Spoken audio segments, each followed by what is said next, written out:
Hey friends, Jeff here with a little adventure I want to tell you about that I'm calling Kids These Days.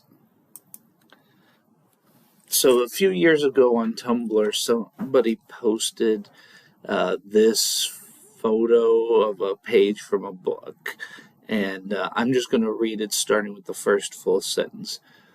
Those apprehensive about computer-assisted tutoring or online instruction would do well to keep in mind that such concerns have greeted almost any new learning tool. Dave Thornburg and David Dwyer, for instance, offer up a list of past complaints in their book, Rethinking Education in the Age of Technology, The Digital Revolution in Schooling in America. From today's vantage point, some of the concerns make for amusing reading. And here's the quote. From a principal's publication, 1815, students today depend on paper too much. They don't know how to write on a slate without getting chalk dust all over themselves. They can't clean a slate properly. What will they do when they run out of paper? I've shared this with a few colleagues, much to their amusement, but I decided recently I wanted to track down this quote and this text. So first of all, I went and did a Google search of some of the text before the quote just to see what is the source here, what page from what book am I looking at, and it comes from Breakthrough Leadership in the Digital Age, Using Learning Science to Reboot Schooling by Frederick M. Hess and Bror Saxberg. I don't think I've met a Bror before, but this is a book that is basically about tech on one hand and the new cognitive science of learning on the other and putting them together. There's actually quite a few books like that, so I didn't spend much time reading that. One thing going on here, though, is Fred and Bror got their source slightly wrong. They got the name of the book correct, but the author's incorrect, and that actually slowed me down a little bit in tracking down their source, which turned out to be Rethinking Education in the Age of Technology, The Digital Revolution in Schooling in America by Alan Collins and Richard Halverson, which are not two guys named Dave and David. And in that book, which I found at the library, there were more quotes like the one that started this expedition, including from the Journal of the National Association of Teachers, 1907, students today depend too much upon ink. They don't know how to use a pen and knife to sharpen a pencil. Pen and ink will never replace the pencil, which I find a little bit weird because I thought pen and ink was standard in schoolrooms going back a couple, 3 centuries now, but I could be wrong about that. From Rural American Teacher, 1928, students today depend upon store-bought ink. They don't know how to make their own. When they run out of ink, they will be unable to write words or ciphers until their next trip to the settlement. This is a sad commentary on modern education. Again, that strikes me as weird, but maybe everybody used to make their own ink not that long ago. From PTA Gazette, 1941, students today depend on expensive fountain pens. They can no longer write with a straight pen and nib. We parents must not allow them to wallow in such luxury to the detriment of learning how to cope in the real business world, which is not so extravagant. If you don't know, PTA here stands for Parent Teacher Association. I believe nowadays PTO, Parent Teacher Organization, is a more common term. So depending on where you're at, it can be sort of a little bit of an oversight organization composed of busybodies who need to know what's exactly happening in their schools at all time, and or a fundraising organization meant to help supplement the budget of the school, or a little bit of both. Finally, from Federal Teachers, 1950, ballpoint pens will be the ruin of education in our country. Students use these devices and then throw them away. The American values of thrift and frugality are being discarded. Businesses and banks will never allow such expensive luxuries. So these were all cited as coming from a book earlier than this text called EduTrends 2010, Restructuring Technology and the Future of Education by David D. Thornburg, one of the two Davids that the book we started with cited.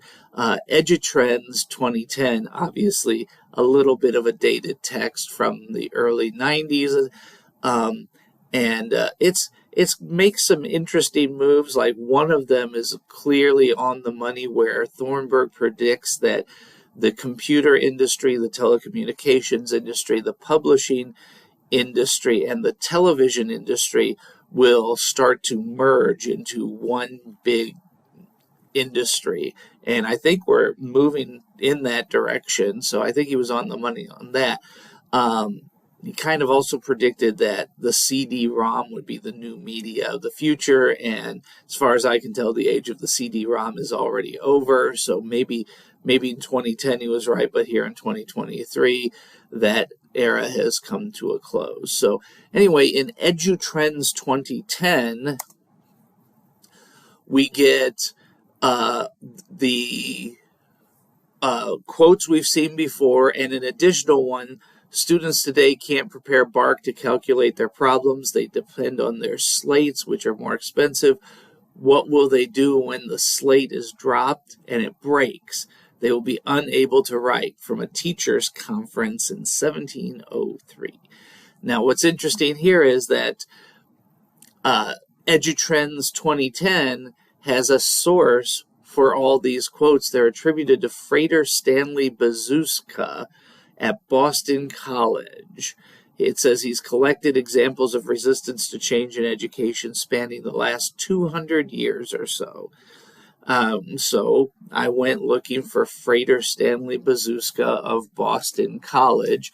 I found an obituary for him from the Boston College Chronicle. He was apparently a big name in the mathematics department in Boston College. And I also found that his work collating all these quotes appears in a few slideshows and things like that that you can access on the internet. But most importantly, I found this article from a blog called Boston 1775 that disputes the authenticity of all the quotes I've laid down here so far. They say that Frater Bazuska was apparently taken in by a prankster, that none of the cited publications existed. And if you go back and look at them, like 4 out of 5 of them, something like that, students depend too much on, or some variant of that. Almost the exact same language appears in several of them, indicating they were all written by the same person. And that person turns out to be another mathematics instructor by the name of Gene Zirkel. That was apparently tracked down by Quote Investigator. Gene Zirkel was, as far as I can tell, a mathematician who taught primarily at Nassau Community College. He's authored a few books, including author or co-author of several editions of a textbook on statistics. And he apparently made all these quotes up for a humorous take on changing conditions in education. And here's his Understanding Statistics, co-written with a couple of people. He was also, I was able to uncover, a member of the Dozenal Society of America, which is devoted to the investigation and adaptation of base 12 mathematics, which I first learned about in Schoolhouse Rock's episode Little 12 Toes, where this alien from outer space you see here with 12 fingers and 12 toes, he counts 1, 2, 3, 4, 5, 6, 7, 8, 9 dec L do, with do being the equivalent to R12, but because of the number system he has 2 additional characters, he writes 1, 0. And I just love that to sort of emerge from this investigation. So interesting the way the quote that I found was attributed to the wrong author, but to a book. The book I found it in actually attributed it to another book. That book attributed to this Frater Bazuska, who apparently didn't get it was a joke made up by Gene Zirkel. All of which leads me to the moral of our story. Confirm before you cite. Don't just cite somebody citing somebody else.